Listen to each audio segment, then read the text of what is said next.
J'ai des souvenirs sur la question. C'est quoi la question? C'est quoi le problème? Vécu. À chaque galère, des apprentissages.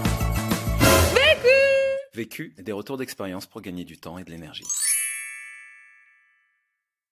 Bonjour, je m'appelle Axel Tessandier, j'ai 36 ans. J'ai refondé Axel Agency en 2016 ici quand je suis rentrée. En fait, j'ai habité 5 ans à San Francisco. Et voilà, et je suis rentrée pour m'engager et puis pour partager la double culture ou tout ce que j'avais appris. Moi, je suis partie à un moment, j'avais habité aussi à Londres, j'ai habité à Berlin.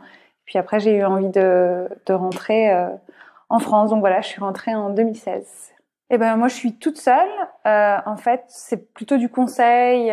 C'est comme si j'avais mis un toit. En fait, c'est pour ça que ça porte mon nom, très bêtement. C'est comme si j'avais mis un toit au-dessus de mes envies. Donc il y a du conseil en management de l'innovation, sur la transition numérique. Les gens avec qui je travaille, c'est plutôt des grosses boîtes qui ont besoin de comprendre. En fait, j'ai l'impression ce qui se passe, l'époque. Ce qu'on attend d'une entreprise qui, à mon avis, est un peu différent par rapport au siècle précédent, quels sont les enjeux pour une génération qui a peut-être envie de consommer différemment, ou en tout cas que eux doivent inviter à penser le monde et à consommer différemment. Donc en fait, beaucoup plus des grands groupes, oui. J'ai été impliquée dans la campagne, dans les présidentielles 2017. En fait, je me suis impliquée pour En Marche. Je pense que de toute façon, l'engagement, il fait partie de la vie, et puis il prend plein de formes à un moment donné. Et moi, pour 2017, l'engagement, il a pris cette forme-là. Parce que j'ai eu très très peur en fait de voir le FN gagner. J'avais vu Trump monter dans le pays qui m'avait accueilli. Moi j'ai habité dans l'Amérique d'Obama, donc j'ai été assez. Et puis il y a eu le Brexit, il y a eu plein de choses. Et puis j'avais envie de m'engager, de porter ce en quoi je croyais. Donc j'ai décidé de le faire à fond. Et c'est quasiment ce qui a pris le plus de place dans ma vie quand je suis rentrée en fait l'année dernière. Et du coup, oui, je suis déléguée nationale d'En Marche. Enfin, j'ai été. Maintenant, il y a une autre saison qui commence. Et donc, j'ai fait toute la campagne, ouais. La question. Comment, en fait, retrouver de l'énergie dans un moment difficile? Le vécu. Pour moi, le projet le plus entrepreneurial qui me vient en tête récemment, c'est quand même la campagne. Parce que moi, je l'ai vécu comme ça, comme un projet où vous avez un objectif, avec au départ peu de moyens, un projet très précis où il faut être très persévérant, très impliqué physiquement, émotionnellement. Et du coup, quand je pense à un projet entrepreneurial, je pense pas à Axel Agency, là, je pense à la campagne et comment pendant la campagne, parce que c'est épuisant, c'est très difficile, il y a des enjeux monstrueux comme quand vous avez un projet qui vous tient à cœur et que vous tenez à bout de bras tous ensemble. Là, il y avait un vrai collectif, mais quand même. Donc du coup, j'en ai vécu beaucoup des moments dans la campagne où il y a des vraies baisses d'énergie et puis de morale en fait. Ça va ensemble en fait. Physiquement, c'est complètement lié à l'état d'esprit dans lequel vous êtes psychologiquement. Donc comme c'est un moment qui est très difficile où on prend beaucoup de coups, où parfois on a l'impression que ça va être impossible, on se demande pourquoi on fait tout ça. J'ai vraiment pendant la campagne, j'ai eu besoin en fait de retrouver de l'énergie. Premier apprentissage. Donc du coup pour moi ça passait beaucoup. Après ça dépend des gens, mais moi par exemple j'ai besoin d'être seule pour récupérer de l'énergie parce que je suis plutôt d'une nature introvertie, contrairement à ce qu'on pourrait penser, ce qui n'a rien à voir avec la timidité. Hein. Mais l'introverti et l'extraverti, déjà quand on se connaît un peu, c'est déjà utile parce que l'extraverti va prendre de l'énergie au contact d'autres personnes et donc en allant faire des activités de groupe qui ont rien à voir peut-être avec son projet du moment, et l'introverti va récupérer de l'énergie en étant seul.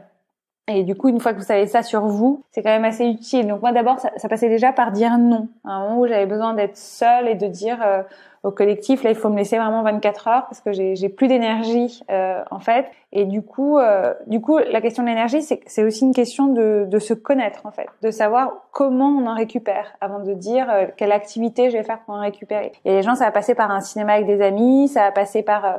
moi, ça passe beaucoup par être seule et le sport. Tu apprends à te connaître en fait au fur et à mesure des années. Et puis moi, c'est des sujets qui m'ont toujours intéressée. En France, on dirait développement personnel, j'en sais rien. Je sais pas s'il faut donner un nom, mais se connaître soi, c'est quand même la seule façon de participer au collectif. C'est pas de l'égoïsme, c'est pas un truc de hippie moderne. C'est vraiment savoir, ok, qui je suis et du coup comment je peux participer de façon optimum au groupe, au collectif. En fait, le travail sur toi, il vient quand t'es pas bien dans ta vie ou que t'aimes pas ton job ou que tu te demandes, t'as l'impression que t'es dans une vie qui te ressemble pas complètement. Donc moi, je pense que je commence à m'intéresser à ces sujets-là vers 26, 27 ans et puis c'est idiot, enfin non, c'est pas idiot, mais quand je me suis mis au yoga, moi c'est une pratique qui a été très utile pour moi. Et cette pratique plutôt physique, aussi une pratique de recherche de soi. Et donc, c'est la pratique du yoga, en fait, qui m'a amenée à tout ça. Parce que je pense que, en fait, ça va ensemble. Je sais pas comment on réussit sa vie si on sait pas qui l'on est. On dit souvent que l'entrepreneuriat, etc., c'est poursuivre sa passion et tout. Ouais, c'est aussi savoir ce pourquoi on est prêt à souffrir, quoi, parce que c'est des moments qui sont difficiles. Et donc, il faut savoir, il y a une passion, c'est jamais un long fleuve tranquille. L'entrepreneuriat, c'est jamais un long fleuve tranquille. Mais quand on se connaît, on sait comment gérer ce fleuve qui est pas super tranquille, je trouve, en fait. Deuxième apprentissage.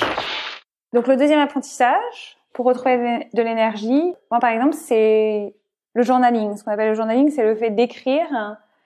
Donc, c'est un livre qui m'a été vachement utile, qui s'appelle À la manière de l'artiste, The Artist's Way, de Cameron. Et donc, elle donne plein de choses pour réveiller l'artiste en soi, le créateur en soi, sur 7 ou 8 semaines, je me souviens plus. Et donc, moi, j'ai pas tout retenu, mais il y a un enseignement que j'ai vachement retenu dans le livre, qui est le fait d'écrire 750 mots par jour, en écriture quasi automatique, en fait, sans se poser de questions.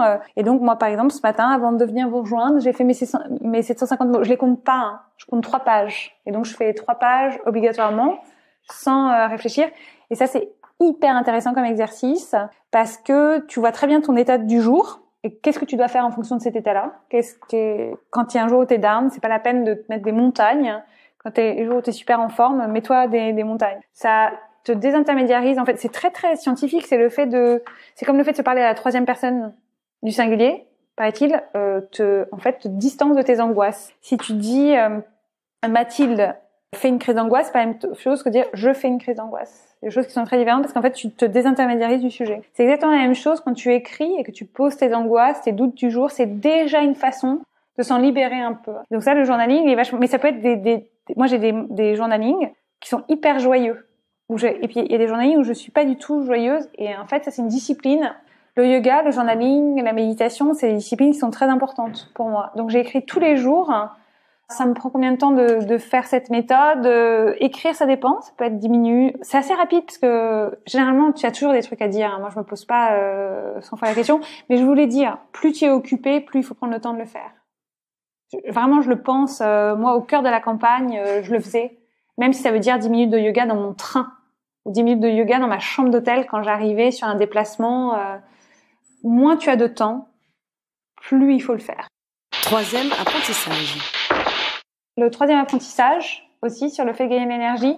Moi, je trouve que c'est hyper important. Cette phrase, elle peut sembler très bête. Une mauvaise journée n'est pas une mauvaise vie. Mais quand t'es au bout de ta vie, elle aide vachement. Parce qu'en fait, tu te rends compte que tout est éphémère, en fait. Les grandes joies comme les grands bonheurs. Donc, ce sentiment affreux de lose total, si tu as un moment de lucidité pour te rendre, il ne va pas durer.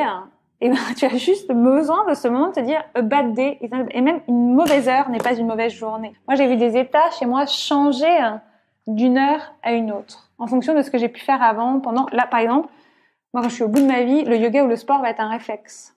Parce que c'est un moment d'une heure, 45 minutes, 30 minutes, mais ça peut être 20 minutes même, un truc de yoga, où tu changes ton état d'esprit. Donc, se rappeler qu'en fait, tout est éphémère, même ce moment affreux, je trouve que ça aide. Et donc, dans des moments de déprime totale, moi, je me le rappelle, j'ai donc ce mantra que je me répète, a bad day is not a bad life, a bad hour is not a bad day. Donc, tu peux dire en français, une mauvaise journée n'est pas une mauvaise vie, une mauvaise heure n'est pas une mauvaise journée.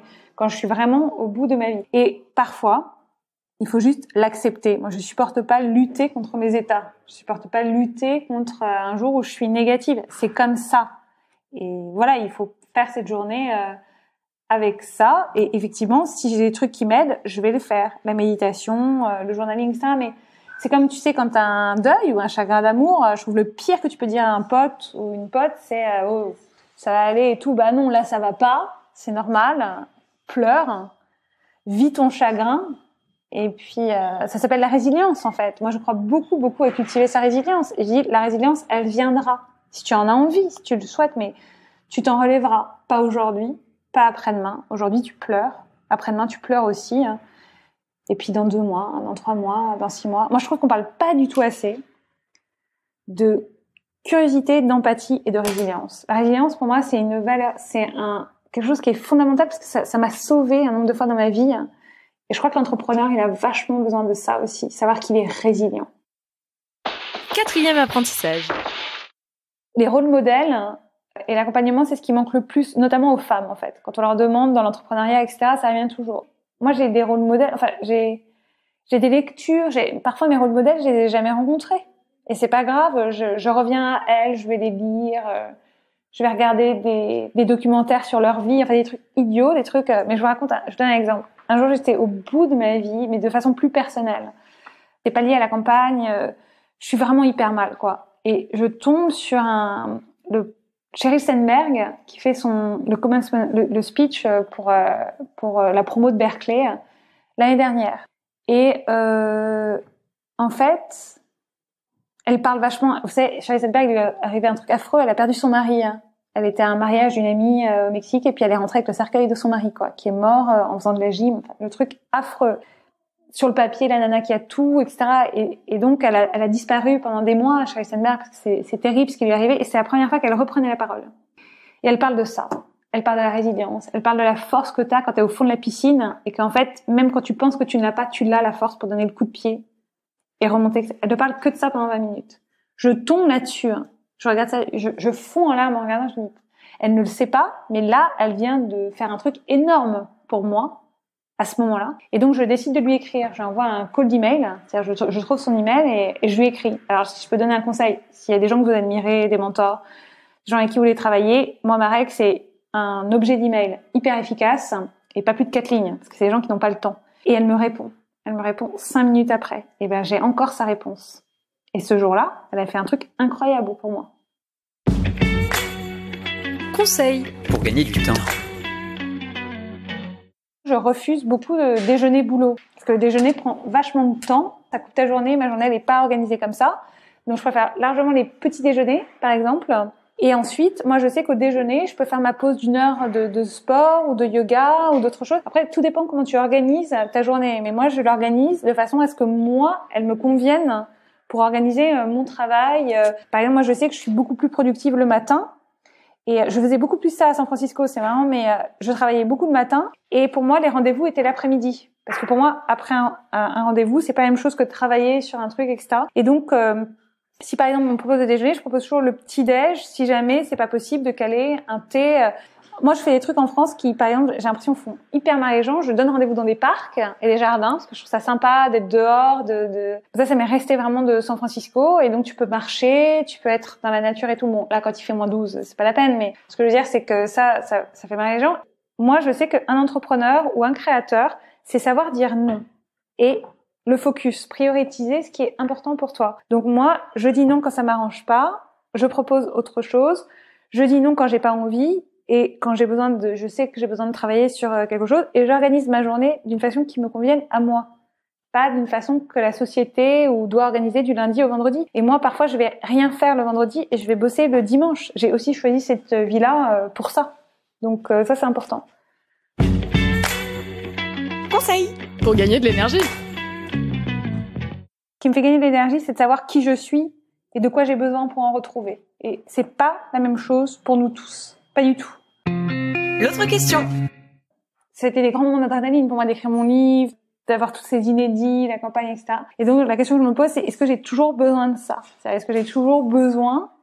Ce que ça veut dire pour moi, entreprendre ou me lancer dans quelque chose, c'est je ne marche qu'à l'adrénaline et donc c'est soit projet passion, soit rien. Est-ce que je peux pas juste faire, construire sans que ça soit toujours incroyable, machin, et donc c'est la question que je me pose, parce que là, mon obsession, c'est ça. Mais bon, après, il faut se connaître. Moi, je suis quelqu'un de très, très passionné. Donc, je ne fais rien de grand sans passion. Donc, après, je vais pas lutter contre non plus, quoi.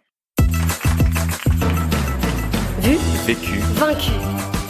Pour plus de vécu, clique vécu.org. Voilà, ça répond à votre question. Vécu. Buy ticket for change. Pour d'autres podcasts vécus et une méthode pour apprendre de ta propre expérience, rejoins-nous sur vécu.org.